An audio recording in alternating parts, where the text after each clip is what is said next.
আজকে আমরা দেখব আরও একটি প্রশ্নপত্র। সেকেন্ড সামিটি রিভলিউশন 2024 অষ্টম শ্রেণী ইতিহাস প্রশ্নপত্র, যেখানে আমাদের বলা রয়েছে সঠিক উত্তরটি নির্বাচন করে লেখো। চিরস্থায়ী বন্দোবস্ত কবে চালু হয়েছিল? 1793 খ্রিস্টাব্দে। নীল বিদ্রোহের একজন নেতা কে ছিলেন? উত্তর হবে বিষ্ণুচরণ বিশ্বাস। নীলদর্পণ নাটকটি কে রচনা করেছেন? উত্তর হবে দীনবন্ধু মিত্র। সতীদাহ প্রথা কে বন্ধ করেন? উত্তর হবে লর্ড বেন্টিং।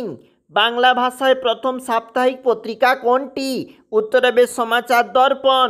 পরের প্রশ্ন দেখো, উলগুলান কথার বাংলা অর্থ কী? দেখবে তোমরা, সুরাট অধিবেশন কবে হয়েছিল? আলিগড় অ্যাংলো ওরিয়েন্টাল কলেজ কে প্রতিষ্ঠা করেছিল? একজন ইয়ং বেঙ্গল গোষ্ঠী নেতার নাম কি? আত্মীয় সভা কে প্রতিষ্ঠা করেন? এছাড়াও গুরুত্বপূর্ণ কোন কোন প্রশ্ন রয়েছে দেখো। আর্য সমাজকে কবে প্রতিষ্ঠা করেন? স্বামী দয়ানন্দ সরস্বতী। সূর্যাস্ত আইন বইতে রয়েছে, টুকরো কথায় দেখে নেবে। কবে কোথায় পাটের কারখানা চালু হয়?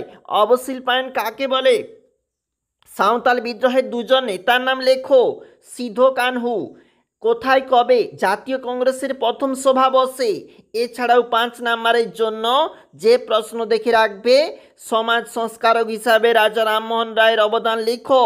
এছাড়াও সমাজ সংস্কার হিসাবে ঈশ্বরচন্দ্র বিদ্যাসাগরের অবদান লিখো।